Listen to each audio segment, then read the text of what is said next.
Hola a todos. Como os comentaba en el capítulo anterior, en este tema vamos a empezar ya a desarrollar un proyecto real. Ahora que ya vimos lo fundamental de la programación de autómatas y vimos una introducción de todo lo que se puede hacer con una SCADA, estamos ya en condiciones de iniciar nuestro primer proyecto. Os advierto que el proceso es bastante largo. Os recomiendo que os lo toméis con calma, que no intentéis preparar muchos temas consecutivos, sino que os limitéis, por ejemplo, a unos 2 o 3 por semana, como mucho, ¿vale? Miradlos despacito y quedaos con los conceptos, porque el tema es bastante enrevesado y lo más seguro es que llegará un momento en que os arméis un lío. Bien, entonces dicho esto, podemos empezar. Mirad, el primer paso en la ejecución, en la elaboración de un proyecto real, es estructurar los programas. Tenemos que hacer una estructuración básica de los programas. Me refiero tanto del programa de autómata como programa del SCADA. Fijaos, es lo que os indico aquí. Lo primero que tenéis que hacer es dividir la memoria de datos en zonas, ¿vale? Y el programa del autómata en bloques. Ahora mismo, aunque os intentase explicar por separado qué es cada cosa, la explicación no iba a quedar muy clara. Así que lo que vamos a hacer es ver en qué consiste esto de dividir la memoria de datos en zonas. Y solo al ver esa explicación va a ir surgiendo de forma espontánea otra explicación acerca de cómo se debe dividir el programa del autómata en bloques. Fijaos, estructurar la memoria se trata de hacer nuestras propias zonas de memoria. Hasta ahora vimos zonas que vienen definidas por el fabricante del autómata, como áreas de entrada, salida, marcas, bloques de datos, etc. Ahora nosotros vamos a utilizar todas esas zonas y hacer otras zonas a partir de ellas. Fijaos, cada zona va a estar asociada, la vamos a asociar a un determinado concepto, ¿no? Por ejemplo, podemos tener una zona para alarmas, otra para selectores manual auto, otra para detectores de nivel, otra para confirmaciones de marcha, otra para órdenes de activación de dispositivos, etcétera, etcétera. Ya os advierto, nada más empezar, de varias cosas. Fijaos, mira, la primera acerca de esto que estamos diciendo de estructurar, ¿no?, en zonas. Os aviso que no hay una única estructura para todas las instalaciones, ¿vale? La estructura que vamos a escoger va a depender fundamentalmente de la marca del autómata y del SCADA, ¿eh? La que vamos a ver en este curso evidentemente es para autómatas Siemens. Pero si cogéis otra marca, por ejemplo, escogéis, qué sé yo, cambiáis solamente el SCADA. En lugar de coger WinCC flexible, que es el que vamos a usar, utilizáis Progea Movicon o cualquier otro. Normalmente va a haber que cambiar la estructura escogida, ¿vale? O sea, la marca del hardware de control que estemos usando influye muchísimo, o sea, en primera instancia, en la estructura de programa que escojamos. Y luego, por supuesto, otra cosa que influye en la estructura de programa es el tipo de planta que controlemos. De momento esto probablemente no quede claro, ¿eh? Porque mientras no nos pongamos a trabajar será muy difícil que lo entendáis. Pero que sepáis que, cuidado, ¿eh?, estos dos factores influyen mucho. Os quiero decir que siempre vamos a tener que dedicar un tiempo a discurrir más veces de las que querríamos cómo tenemos que organizar nuestra memoria de datos, nuestro programa, etcétera. Y es bastante frecuente que por temas económicos o los que sean, pues que el cliente te cambie la marca con la que vas a trabajar. Entonces forzosamente vas a tener que dedicar un tiempo a investigar cosas de esa marca y a pensar cómo dividir la memoria y el programa en zonas y bloques respectivamente. A nivel informativo, a principios de este año me encontré un caso como el que estoy contando. En este caso no fue el cliente el que decidió cambiarme la marca, o sea, fui yo, porque quería investigar una marca nueva, sentía curiosidad por ella, me parecía muy interesante y de hecho me gustó mucho. Entonces tuve que adquirir una CPU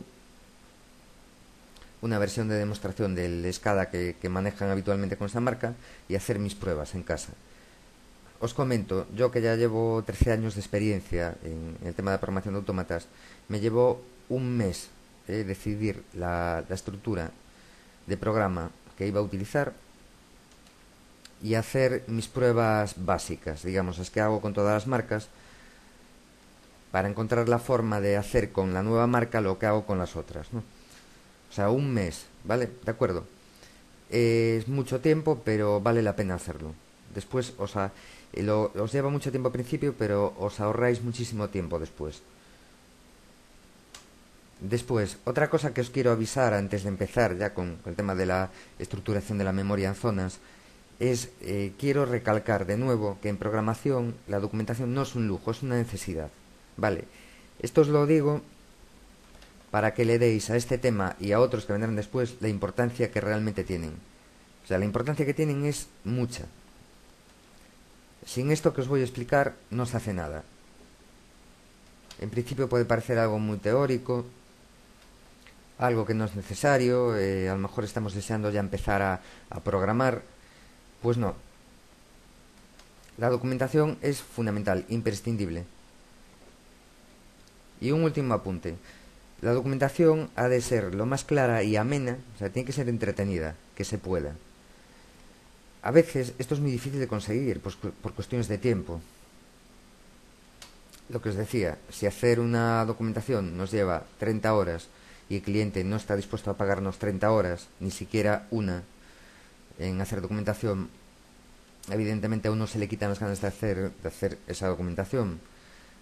Pero vale la pena, hay que hacerla. Y es más, si de cada nueva documentación que hacéis conseguís que sea más clara y más divertida que la anterior, entonces ya solo eso será un éxito. Muy bien. Hecho este pequeño inciso, volvemos al tema de la estructuración de memoria de datos. Aparte de lo que os acabo de decir, ¿por qué es importante estructurar la memoria de datos? Porque fijaos, la programación posterior va a ser de esta forma más ordenada. Al ser más ordenada se minimizan los fallos. Y claro, minimizar los fallos supone minimizar pérdidas de tiempo. Luego, por otra parte, la comunicación entre lo que es el ordenador y el autómata va a ser más rápida. ¿Por qué? Porque, fijaos, si tenéis los datos que queréis visualizar en SCADA, los tenéis todos consecutivos, todos los bits son consecutivos, uno a continuación del otro, sin espacios entre ellos, el autómata los lee, el SCADA los lee de una sola vez, con una sola instrucción, ¿vale? Mientras que si, por ejemplo, le decís léeme el M05, el M20 y el M50, el SCADA va a tener que leer estos datos en 3 pasadas. Una pasada para cada bit, ¿vale? En cambio, si todos esos bits los tenéis consecutivos en un byte, el SCADA se va a limitar a leer ese byte y lo va a hacer con una única instrucción. De esta forma, al disminuir el número de lecturas que tiene que hacer el SCADA, estamos haciendo la comunicación más rápida.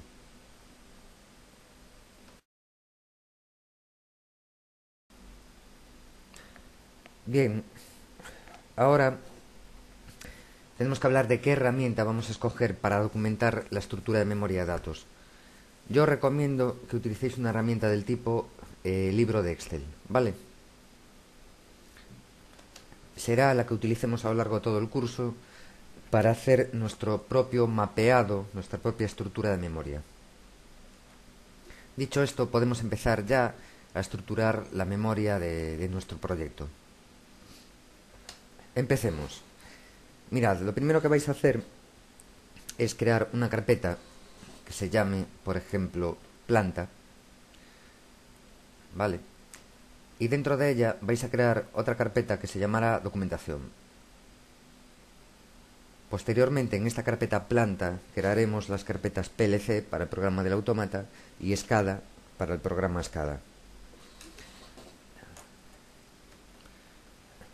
dentro de la carpeta documentación, cread un libro de Excel que se llame tabla. Muy bien, yo ya lo tengo creado, lo voy a abrir. Fijaos, ahora mismo tengo dos hojas creadas, una que se llama índice y otra que se llama det. Os explico.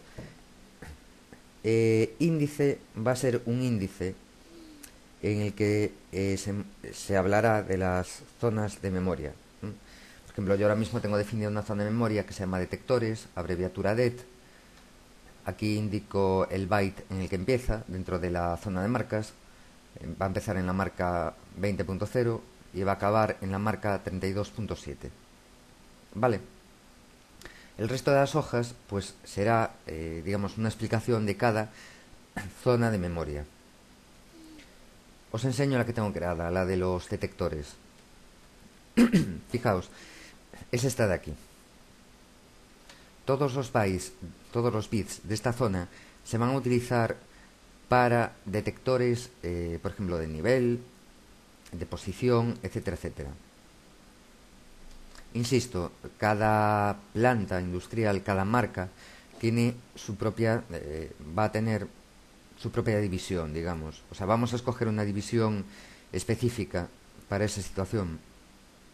En este caso yo escogí esta, se podría haber escogido otra cualquiera. No voy a entrar en detalles de por qué la escogí, será algo que iremos entendiendo a medida que avance el curso, ¿no? Solo deciros que es una división que me dio muy buen resultado en muchas plantas industriales y que por eso la seguimos ahora. Bueno, a lo que íbamos. Fijaos, en cada una de estas hojas, por ejemplo, en esta, que se llama D, como veis aquí abajo, van los detectores, los sensores de la instalación, de tipo digital, ¿eh? Cada una de estas cajas es una palabra de memoria de marcas. A la derecha van los nombres que uso para construir el símbolo y el comentario. Dos columnas para abreviaturas de motor y concepto y dos columnas para nombre completo, tanto de motor como de concepto. Posteriormente, en la caja de la izquierda, construyo la información que será volcada a la tabla de símbolos de Step 7. Al acabar el trabajo, nos vamos a juntar con una cantidad de hojas muy grande, porque va a haber una para detectores, otra para selectores manual auto, otra para alarmas, etc. Entonces lo correcto es hacer una hoja inicial que sea un índice, que nos permita desplazarnos de una hoja a otra, como se muestra aquí.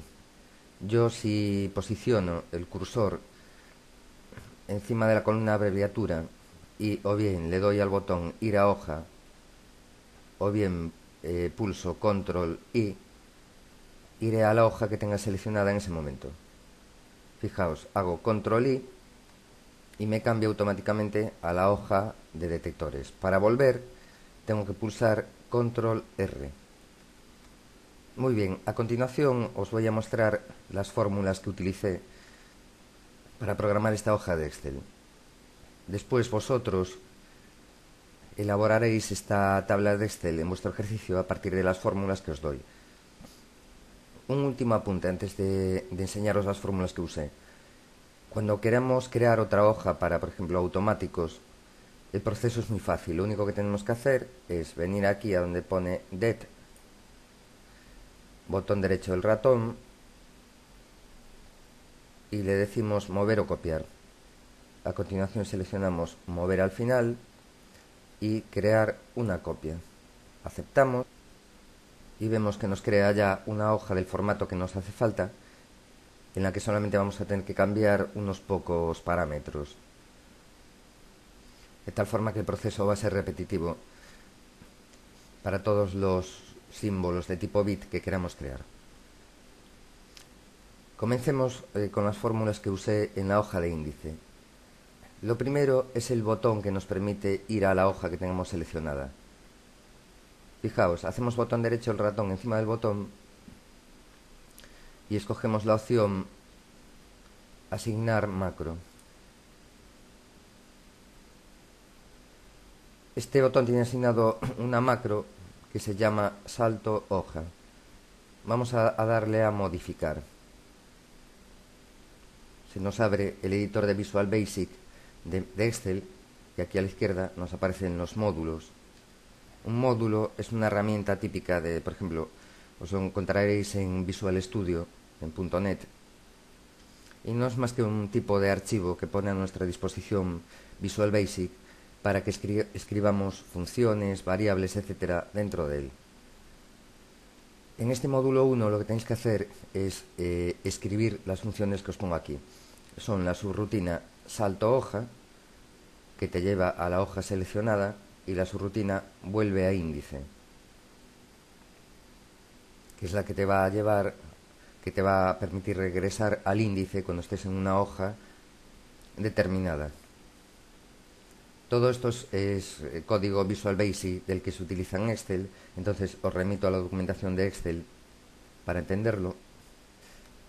Muy bien, entonces lo único que vais a tener que hacer para programar el botón es venir aquí arriba a la pestaña que dice programador y escoger la opción insertar, y dentro de insertar os aparecen varios controles de formulario. Tenéis que escoger el primer control, un botón.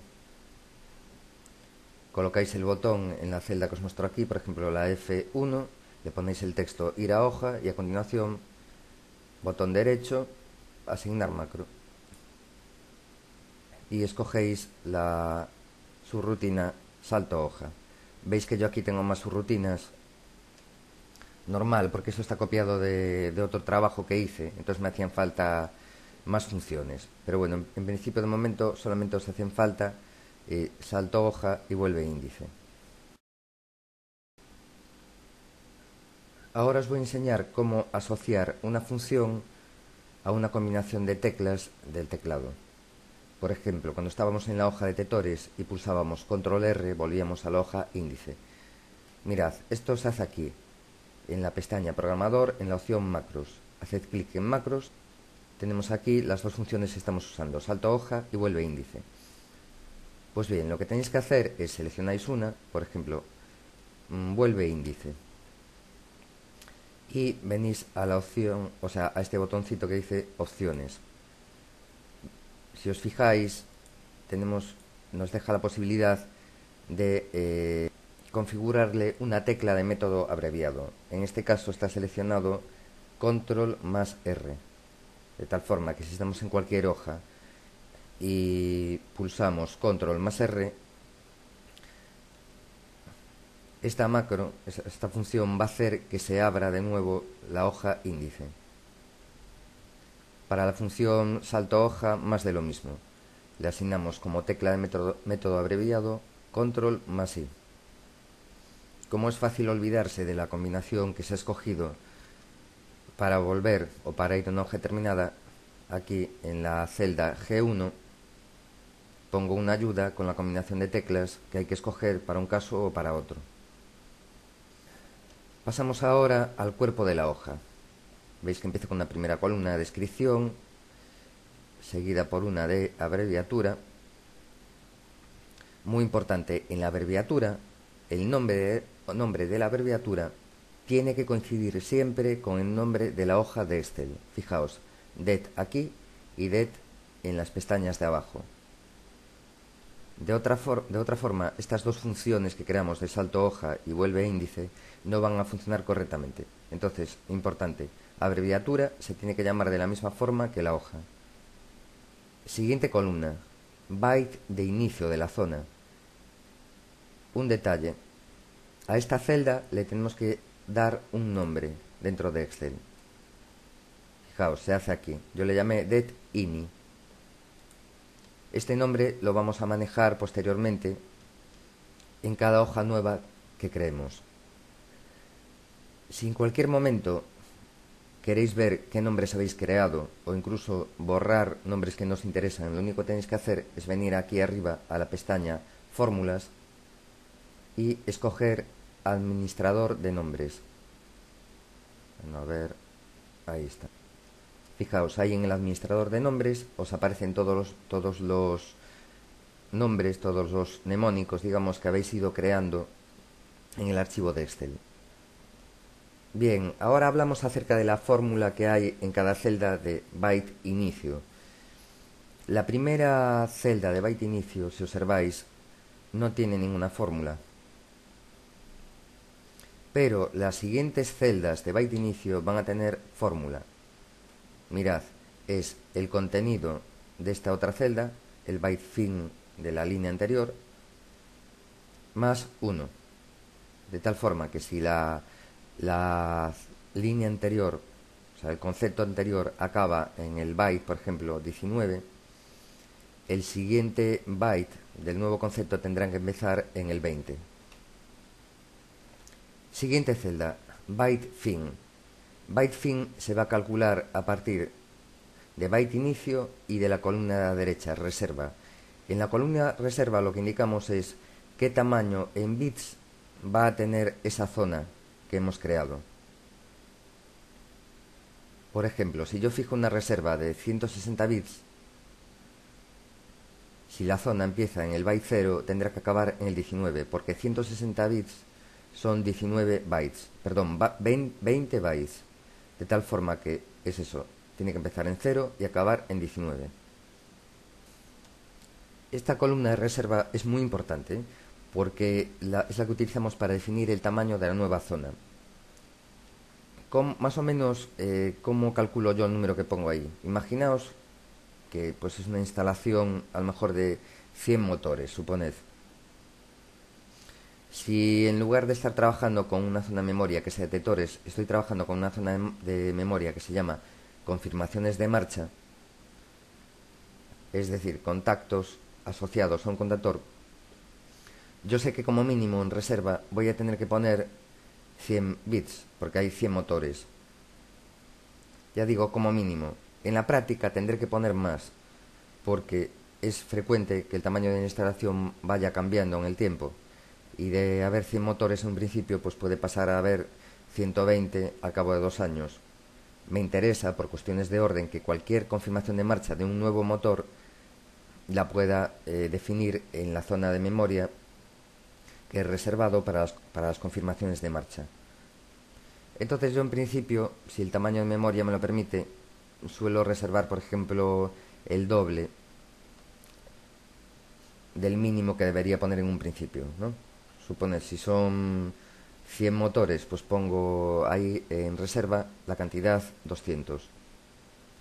Si una vez que tenga hecho ya todo mi mapeado de memoria, veo que no me llega la cantidad de marcas que tiene el autómata, pues tendré que reducir un poquito las cantidades que pongo en reserva, ¿no? En lugar a lo mejor de multiplicar por 2, pues multiplico por 1,5.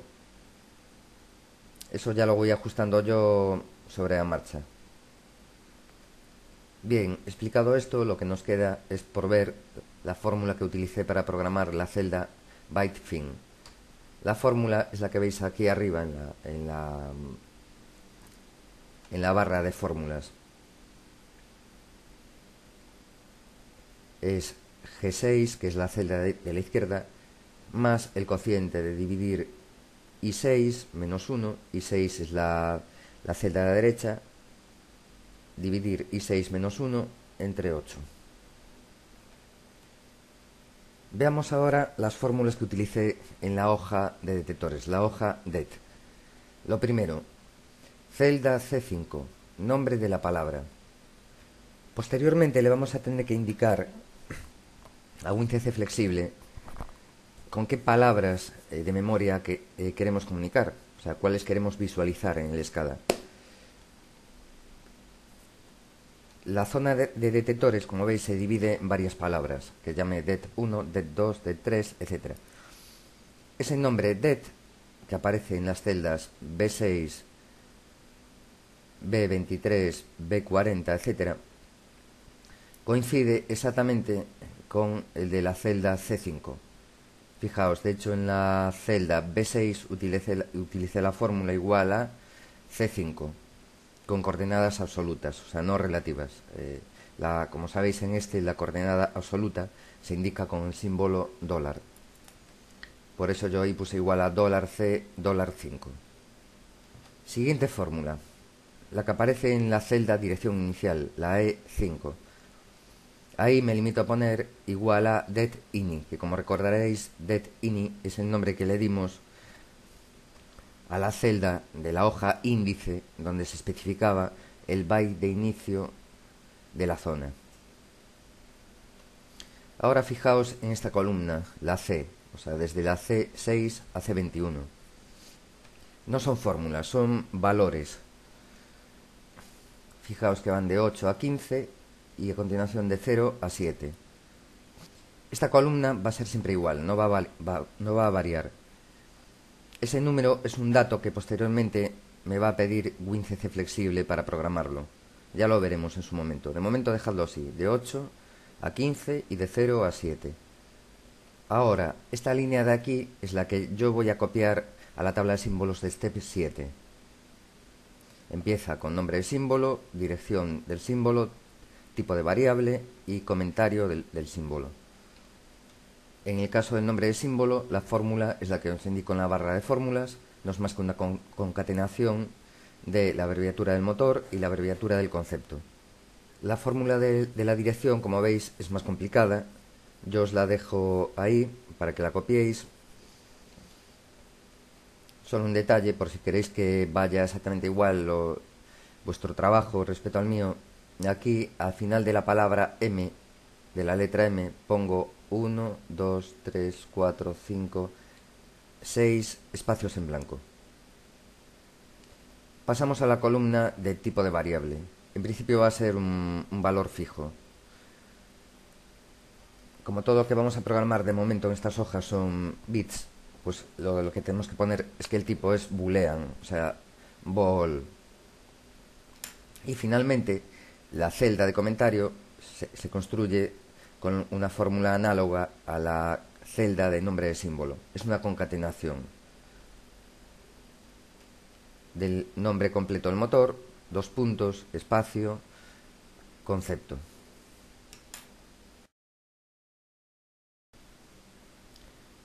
Llegados a este punto, surge una pregunta. Seguramente ya os surgió a algunos cuando empezamos a hacer el mapeado de memoria. La pregunta es, si los estados de los detectores se obtienen de bits de tarjetas de entrada, que al fin y al cabo un detector va cableado a una tarjeta de entrada, ¿por qué estamos usando marcas para los detectores? Estamos utilizando marcas por los detectores por la razón de que, como os comenté con anterioridad, necesitamos programar el SCADA como un simulador, lo cual implica que necesitamos poder cambiar desde el SCADA el estado de los bits asociados a detectores. Lo anterior no se puede hacer para un bit de entrada digital, pero sí para las marcas. ¿Por qué no se puede hacer para un bit de entrada digital? Porque, como recordaréis, os comenté que la CPU está continuamente actualizando los bits de entrada digital con el valor que haya en la tarjeta digital, de forma cíclica, con una frecuencia muy elevada. Entonces, imaginaos pues que yo desde el SCADA le digo a un bit de entrada digital, ponte a 1, cuando físicamente está a 0, o sea, en la tarjeta está a 0. Durante un pequeño periodo de tiempo se pondrá a 1, pero automáticamente la CPU actualizará ese bit con lo que haya en la tarjeta de entradas digitales, supone 0, con lo cual lo que yo le acabo de mandar de que se ponga 1, me lo machaca la CPU del autómata. Esto nos lleva a hablar de algo nuevo, algo muy importante, a lo que yo le llamo el modo simulación. El modo simulación es un valor booleano, en el sentido de que solamente puede tomar los valores 0 o 1. Si el modo de simulación está a off, el estado de las marcas asociadas a los detectores se actualiza únicamente a partir de tarjetas de entradas digitales. En cambio, si está a on, lo que va a suceder es que esas marcas no se cargan con lo que haya en la entrada digital, sino que van a ser manipuladas desde el SCADA con botones, de tal forma que yo desde esos botones pueda poner a 0 o a 1 la marca. Como en este caso de modo simulación off, las marcas no se están actualizando con lo que haya en las entradas digitales, lo que va a mandar es lo que yo ordene desde el SCADA. Eso es lo principal. Para poder disponer de un modo de simulación, vamos a necesitar realizar una serie de tareas de programación. En esta diapositiva os indico qué tareas son. Lo primero, nos va a hacer falta un bit en dbroot que se va a llamar dbroot mod sim, que va a servir para poner el modo de simulación a off o a on. Lo siguiente, tenemos que estructurar el programa de la siguiente forma. Nos va a hacer falta un FC al que yo voy a llamar end a bit, que significa terminales de entrada a bits internos. Se va a hacer una programación de bits internos, que son esas marcas que estamos definiendo en nuestro mapeado de memoria, a partir del valor de tarjetas de entrada digital. En este caso en concreto tendríamos que programar en end a bit que el símbolo boneint en detnif sea igual a la entrada E12.1. En el caso de que a la entrada digital E12.1 vaya el sensor de nivel del bombeo interno. Siguiente cosa, muy importante, en OV1 llamaremos a end-a-bit si y solo si el modo de simulación está a off. Bueno, aquí como veis había una errata, ya la acabo de corregir, ponía true y no es. Si dbroot mod sim es false, entonces llamamos a end-a-bit. Si es true, no llamamos a end-a-bit. Observad que al no llamar a end-a-bit evitamos que nuestra marca asociada al lector de nivel se cargue con el valor de la entrada digital, con lo cual la podemos manipular libremente desde el autómata. Ya finalmente lo que tenemos que hacer es en el SCADA añadimos, por ejemplo, en la cabecera, la cabecera está reservada para funciones globales del SCADA, un botón que nos permita activar, desactivar dbroot mod sim. Un detalle, este botón solamente será visible si el usuario actual tiene la categoría de programador. Si no la tiene, no será visible y por tanto no será manipulable. ¿Recordáis que al principio os decía que me era imposible explicaros la división de memoria y la división de programa si no os hablaba previamente de la división de memoria? Os decía que al hablar de la división de memoria iba a surgir de forma espontánea cómo debemos estructurar el programa, que es precisamente lo que veis en esta diapositiva. Muy bien, lo que vamos a hacer ahora es programar en el autómata todo lo que hemos visto hasta el momento. Fijaos, en la carpeta planta, que tenéis la carpeta documentación donde está vuestro mapeado de memoria, vais a crear otra carpeta. Realmente no la vais a crear, vais a copiar el proyecto de autómata con el que habéis estado trabajando hasta el momento y lo vais a poner aquí en la carpeta planta, tal como lo tengo yo. Ahora en el administrador Simatic vais a abrir este proyecto. No os equivoquéis y abráis el proyecto con el que habéis estado trabajando. Tenéis que abrir el que está ubicado en esta dirección. Bien, una vez abierto el proyecto en el Step 7, abrid el módulo V1 y vamos a empezar a modificar cosas aquí. Ajusys lo vais a dejar, o sea, la llamada Ajusys, porque Ajusys se va a utilizar en todo el proyecto. Rascador de grasas, segmento 2, eliminadlo, porque no lo vamos a usar en este trabajo. Después, la llamada al bloque salidas, dejadla, porque el bloque salidas va a ser otro de los bloques que forman parte de la estructura básica del proyecto. Lo que sí es que desde aquí entrad en salidas, por ejemplo, con un control alt O, y en salidas, que nos quedaron las salidas de avance y retroceso del rascador de ejercicio anterior, eliminad los segmentos 2 y 3. El 1 lo podéis dejar. O eliminadlo también. En principio no nos hace falta. Muy bien, yo ya los he eliminado, me queda así el módulo. Bien, ahora en lo que es la ventana principal del administrador Simatic, también podemos eliminar alguna cosilla. Vamos a dejar muchos de los módulos, porque forman parte de la estructura básica de memoria y de programa. Por ejemplo, dbgra, dbgratem son parte de la estructura básica, ya os digo, porque en nuestro programa finalmente va a haber gracesc y va a haber temporizadores de gracesc que necesitarán su zona de memoria. Dejamos esa, ¿vale? Esos dbs que escogimos en su momento. Yo aquí eliminaría en principio solamente el FC2, rascador de grasas, y la tabla de variables del rascador de grasas, porque no se van a usar en este proyecto. De modo que selecciono FC2 y la tabla de variables y le doy a eliminar. Me dice que el proceso no se puede deshacer. ¿Está seguro que desea borrar? Sí. Muy bien, ya lo tengo borrado. Ahora vamos a proceder a programar en el autómata lo que se nos indica en la diapositiva. Lo primero es que nos hace falta un bit para representar el modo de simulación. Vamos a crearlo en dbroot. Abrís dbroot, os posicionáis al final del bit, por ejemplo, dbroot off, el 0.4. Ahora intro. Y aquí ponemos mod sin tipo boolean, comentario, modo simulación. Listo, ya tenemos creado el bit. Siguiente cosa, crear el FC entabit y dentro de él programar la marca asociada al detector de nivel con la entrada E121.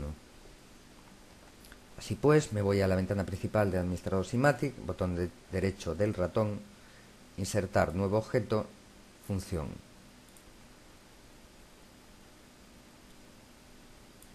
Nombre FC2, correcto. Nombre simbólico, entabit. Comentario símbolo.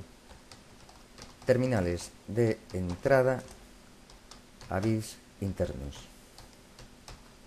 Intro. Ya tenemos creado entabit. Vamos a programarlo. Hacemos doble clic o intro en entabit y le decimos si la E12.1 está a true, entonces F7 bon int en detNib que se nos ponga a true, en caso contrario que se ponga false. Como veis, nos da un fallo porque todavía no hemos incorporado en la tabla de símbolos los nuevos símbolos de nuestro mapeado de memoria. Vamos a hacerlo ahora. De modo que abrimos la tabla de símbolos del administrador SIMATIC y lo primero que vais a hacer, que yo ya lo hice, es eliminar todos aquellos símbolos que no nos hacen falta. Concretamente símbolos que vienen de ejercicios anteriores como el del rascador de grasas. Todo eso lo elimináis. Una vez eliminado, lo que vamos a hacer es ir a Excel, copiar el símbolo que hemos creado y pegarlo aquí, en el editor de símbolos de Step 7. De modo que copio estas 4 celdas donde tengo definido el símbolo y después las pego en la tabla de símbolos. Exactamente como os muestro aquí. Me posiciono al principio de la línea 9 y hago un control V. Después guardo y ya tengo mi símbolo creado en la tabla de símbolos. Y como veis, ahora ha desaparecido el fallo en el FC2. Siguiente cosa que tengo que hacer: programar la llamada a entabit en el OV1.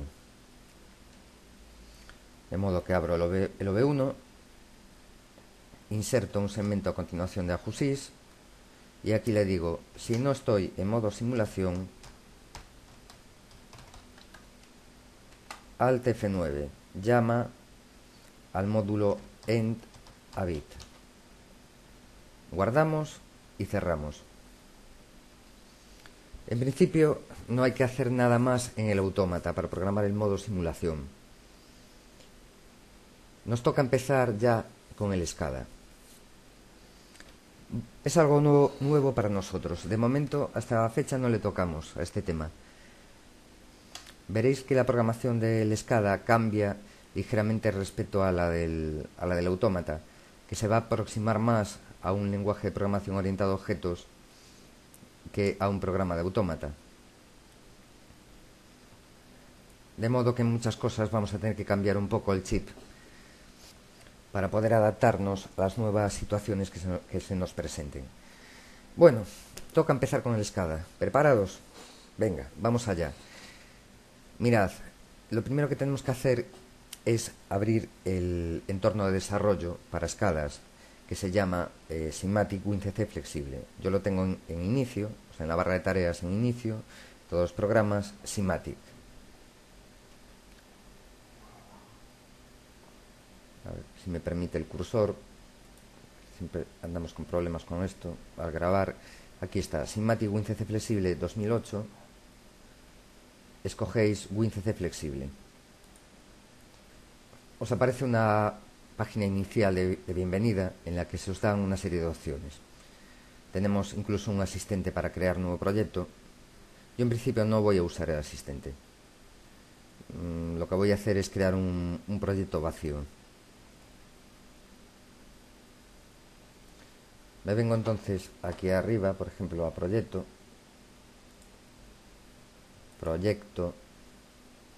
muy bien, proyecto, y escojo nuevo proyecto.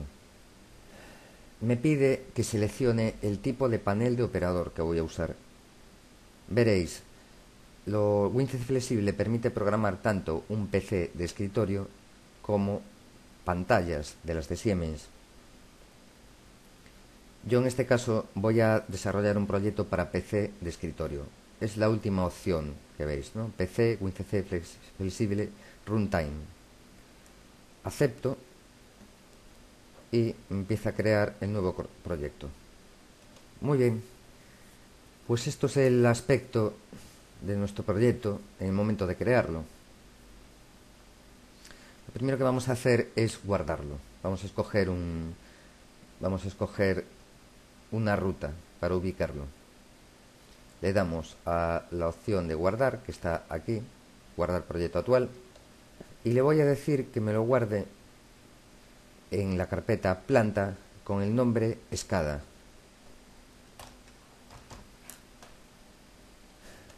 Me lo guarda y yo ahora voy a la carpeta a ver qué es lo que almacenó.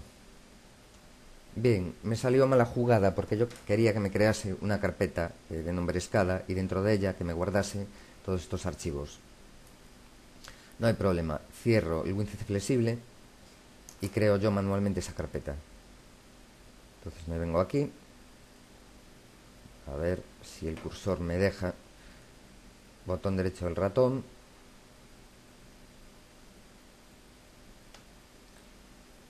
y aquí escogería nueva carpeta. Muy bien, ya creé la carpeta SCADA. Ahora lo único que tengo que hacer es arrastrar todos los archivos que me creó el WinCC Flexible 2008 a la carpeta SCADA. Ya los tengo dentro de la carpeta SCADA. Mirad, el archivo de proyecto es este de extensión HMI, ¿vale? De tal forma que si quiero abrir el Sinmatic, el WinCC Flexible 2008, hago doble clic sobre ese archivo y ya automáticamente me lo abre. Acabo de abrir nuevamente Sinmatic WinCC Flexible 2008. Bien, observad que aquí a la izquierda nos aparece un árbol de proyecto con una serie de opciones. Estas opciones, para situaros, tienen que ver con lo que os expliqué en el capítulo anterior de introducción a los SCADAs. Concretamente, a lo que expliqué en esta diapositiva en la que explicaba, valga la redundancia, cómo se dividen las tareas en un SCADA. Pues bien, lo que hay en el árbol de proyecto de la izquierda es lo que se muestra en esta diapositiva. Por ejemplo, representación gráfica de la planta dividida en formularios. Eso se controla en la siguiente opción del árbol de proyecto.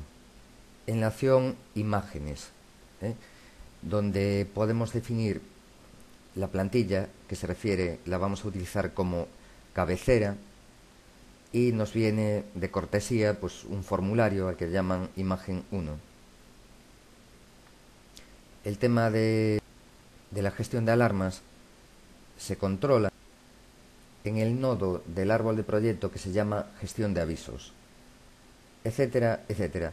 Iremos viendo todos estos nodos a medida que vayamos desarrollando la estructura primaria del SCADA y del programa del autómata. Lo primero que vamos a hacer, ya para entrar en materia, vamos a fijar las dimensiones, la resolución del proyecto, de la pantalla del proyecto. Para hacer eso tenemos que ir al nodo configuración panel del operador y escoger la primera opción, configuración panel del operador. Doble clic y se nos abre esta ventana de configuración. Fijaos que nos deja escoger la imagen inicial, se refiere al formulario de inicio de aplicación. ¿Por qué formulario se va a mostrar al principio, en el momento en que lancemos el runtime? Y por otra parte, la resolución de la pantalla. Me desplazo hasta este combo box de resolución y vamos a escoger, por ejemplo, 1280 por 1024, que coincide con la resolución del trabajo que os enseñé en el capítulo anterior. 1280 1024. Muy bien, ya tenemos fijada la resolución de todos los formularios del SCADA. Bien, observad que la resolución se fija para todos los formularios, es común para todos ellos, ¿de acuerdo? No se puede fijar una resolución para un formulario, otra para otro, etc. Es una limitación de WinCC flexible. De todas formas, nos acostumbraremos a ella. Para lo que queremos hacer, nos vale perfectamente que funcione así.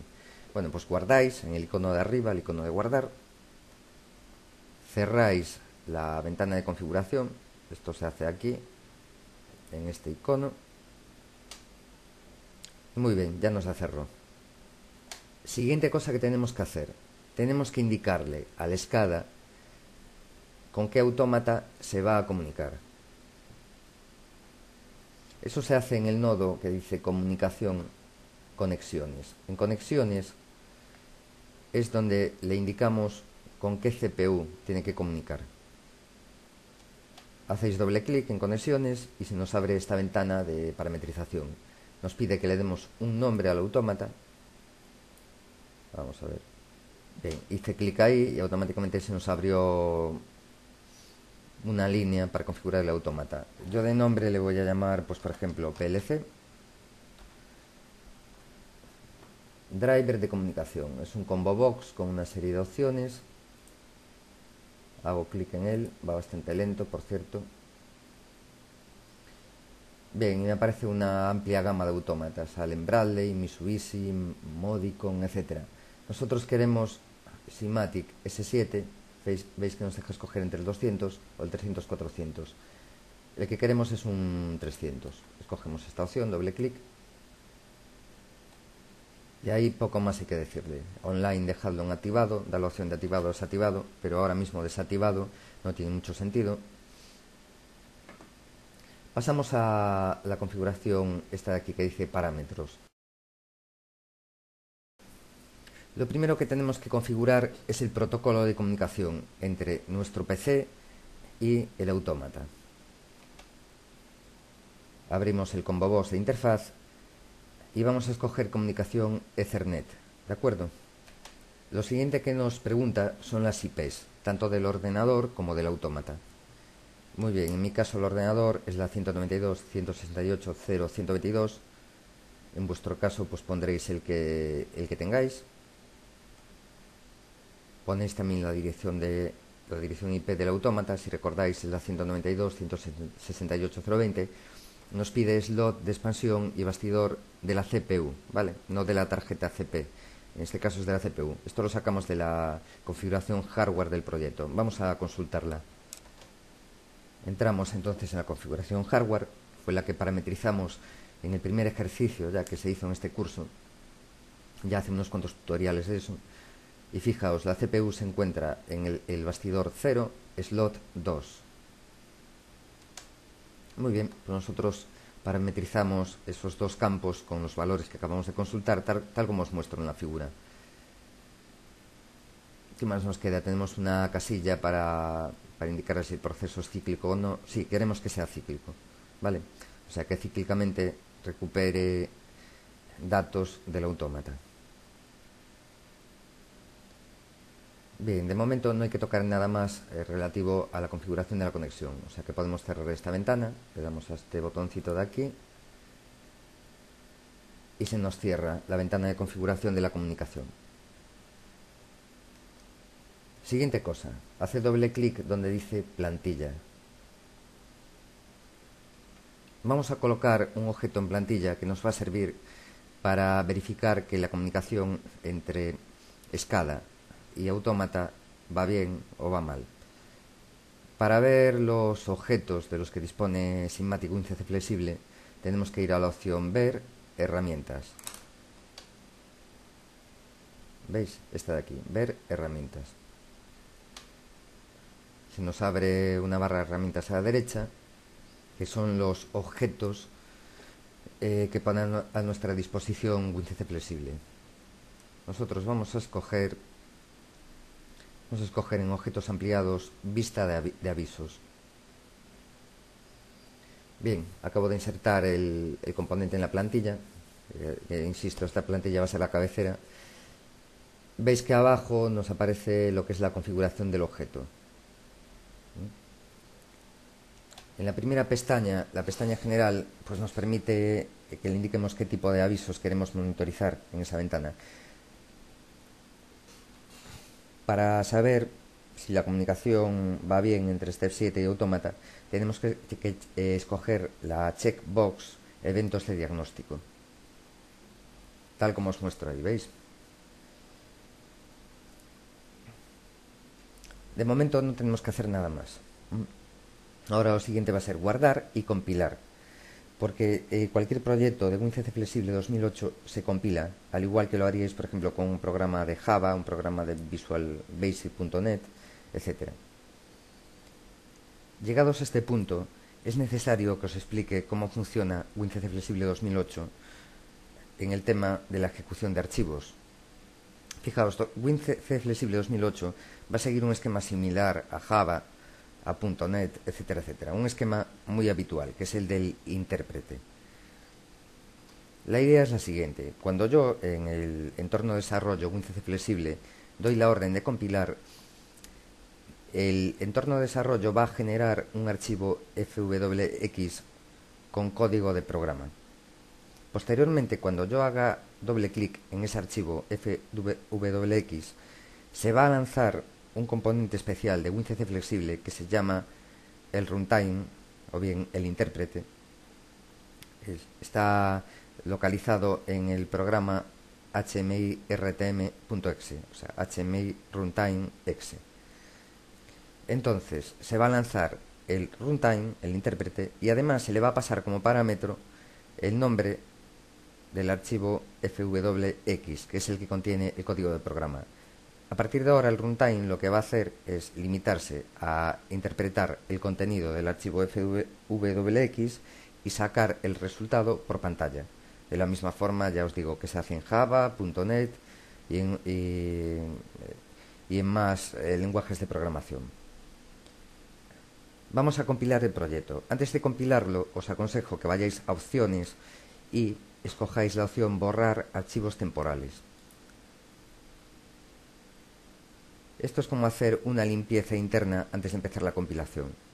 Es el equivalente a Visual Studio, a la opción Clean antes de hacer un build.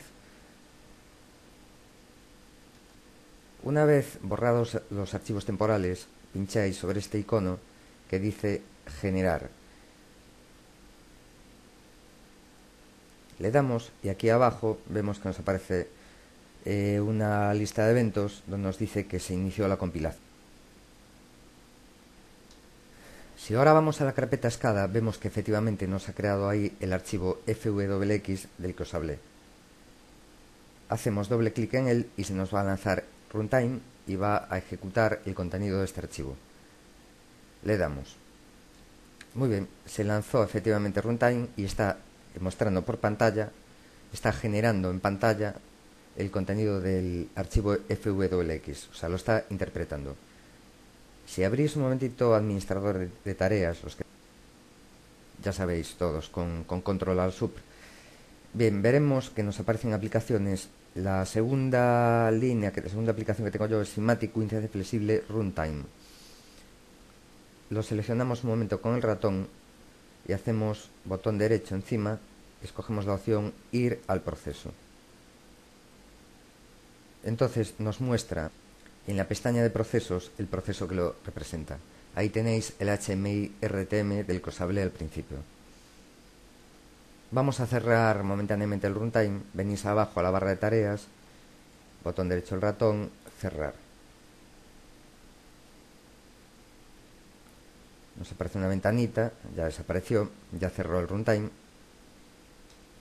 Ahora, antes de nada, en vuestra carpeta de SCADA, pegad, o sea, copiad y pegad el simulador que estuvimos manejando hasta el momento, el PLC, después lo abrís el simulador, le volcáis el programa, tanto configuración hardware como código de programa, ¿vale? Y aseguraos que el interface del PLC SIM escogido es TCP/IP, porque si no, no va a funcionar la comunicación entre WinCC flexible y el autómata virtual. Aprovechad también en el proyecto para hacer más ancha la ventana de visualización de eventos, ¿vale? Por ejemplo, darle este ancho que os muestro ahora. Una vez hecho esto, pues volvéis a borrar archivos temporales, a generar proyecto y después lanzáis el runtime. Yo voy a lanzarlo ahora y vamos a observar que en la ventana de visualización de avisos, si todo va bien, nos va a decir conexión establecida con el autómata. En caso de que las cosas fueran mal, nos diría conexión terminada. Vamos a darle intro. Tarda un poco, que está abriendo el runtime. Y a ver si nos aparece. Ahí está, conexión establecida, PLC estación 192, no cabía todo el mensaje. Bien, conexión establecida. Si ahora probáis a cambiar el protocolo del autómata virtual, en vez de decirle que va a utilizar una comunicación TCP/IP, le ponemos por ejemplo una comunicación MPI. En el momento en que volvamos a lanzar el runtime, nos va a salir un mensaje de fallo. Vamos a probarlo. Intro. Ahí está. Conexión finalizada. PLC, la 020. Bastidor 2, puesto 0. Cuando veáis el mensaje conexión finalizada, significa que se terminó la conexión. ¿Vale? No hay conexión. Si pone conexión establecida, bueno. Si pone terminada o finalizada, malo. Sigamos. Siguiente cosa. Vamos a decirle a WinCC flexible qué variables queremos recuperar de la memoria del autómata. Eso se hace en la opción comunicación, variables. Hacemos doble clic en variables y se nos abre esta ventana de edición de variables. La primera variable que yo quiero recuperar es dbroot mod sim. Está en el db5 y es el bit 0.5. Muy bien, entonces pincho aquí donde dice nombre y empiezo a darle datos a la step 7. ¿Cómo le quiero llamar a WinCC flexible? ¿Cómo le quiero llamar a la variable en WinCC flexible 2008? Le voy a llamar dbroot mod sim. Intro. Siguiente cosa, ¿a qué conexión pertenece? ¿A qué autómata? Pues al único que tenemos creado, PLC. Siguiente, tipo de datos, es boolean. Siguiente cosa, dirección. Vale, ya me lo abrió. Tengo que poner aquí db, es el db5. dbx se refiere al byte. El byte es el 0, el bit es el 5. Ahora intro. Ya nos lo cogió. El resto dejadlo igual. Ya iremos viendo qué es cada cosa. De momento tal como está nos vale. La siguiente variable que quiero que lea del autómata es la palabra de detectores 1, o sea, det1, que es la MW20. El proceso de introducción de la variable en la tabla de símbolos de WinCC flexible se hace igual que para el caso de dbroot mod sim. Aquí lo único que va a cambiar es el tipo de datos, que va a ser integer, estamos hablando de una palabra, y luego la dirección. A ver, voy a hacer clic aquí en dirección, a ver si me lo abre. Le vuelvo a hacer clic, ahí está. Tenéis que escoger donde dice rango, en lugar de db, tenéis que escoger M, que hace referencia a las marcas. Correcto, MW, y aquí ponéis 20. Y ahora intro. Ahora, en la plantilla, vais a colocar dos objetos tipo botón. Tenemos aquí objetos básicos, hacéis clic en botón y a continuación clic en la pantalla. Vale, nos ha colocado un objeto tipo botón. Vamos a colocar otro debajo. Al objeto superior le vais a cambiar el texto. Donde dice text vais a poner sim, de simular. Y a continuación vais a pinchar con el ratón en el botón inferior y le vais a poner el texto det de detector. El botón sim se va a utilizar para activar, desactivar el modo simulación, y el botón det para activar, desactivar el detector de nivel. Vamos a programar la opción de activar, desactivar modo simulación. Como veis, al igual que en un lenguaje de programación orientado a objetos, entre las opciones de cada objeto tenemos lo que son propiedades, por una parte, y eventos. Aquí lo que queremos es programar el evento onClick del botón, de tal forma cuando hagan clic encima de él, invierta el estado del bit de simulación. Así pues, seleccionad eventos, hacer clic, acordaos eso sí de tener seleccionado previamente el botón que queréis programar, y aquí en funciones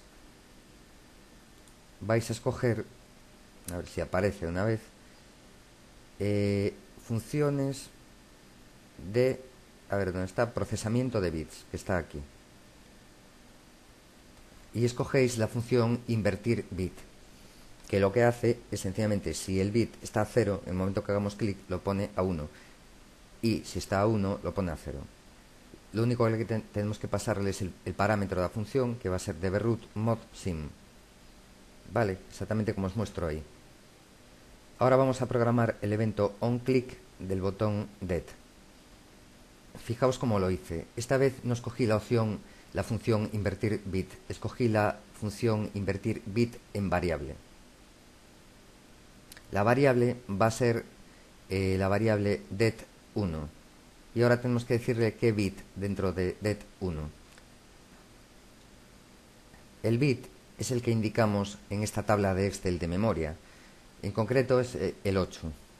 Vale, os explicaré más adelante por qué le llamamos el 8 y no, por ejemplo, el 0.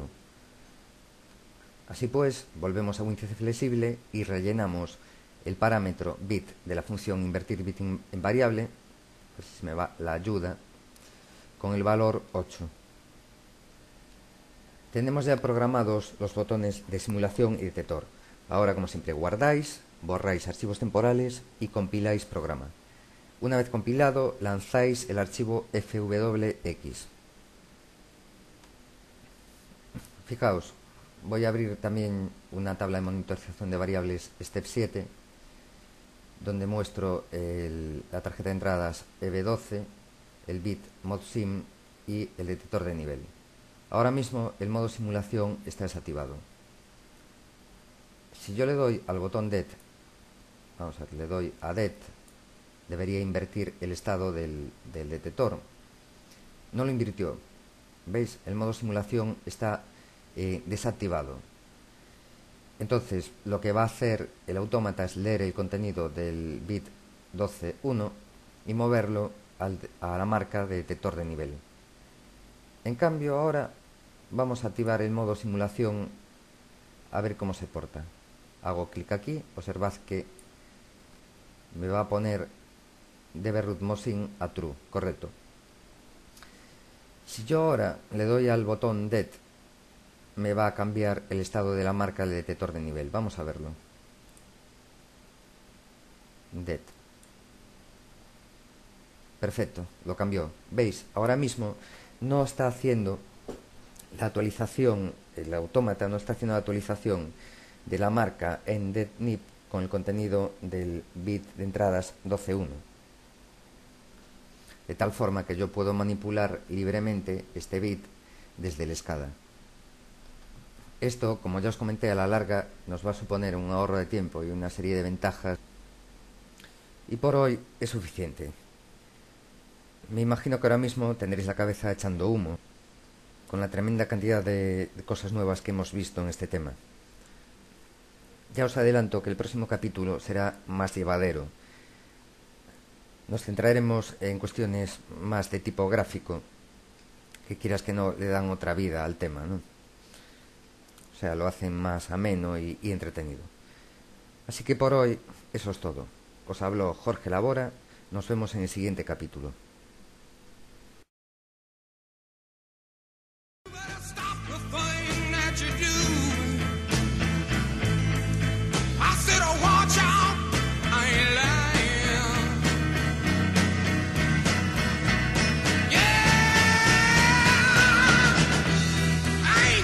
Take none of your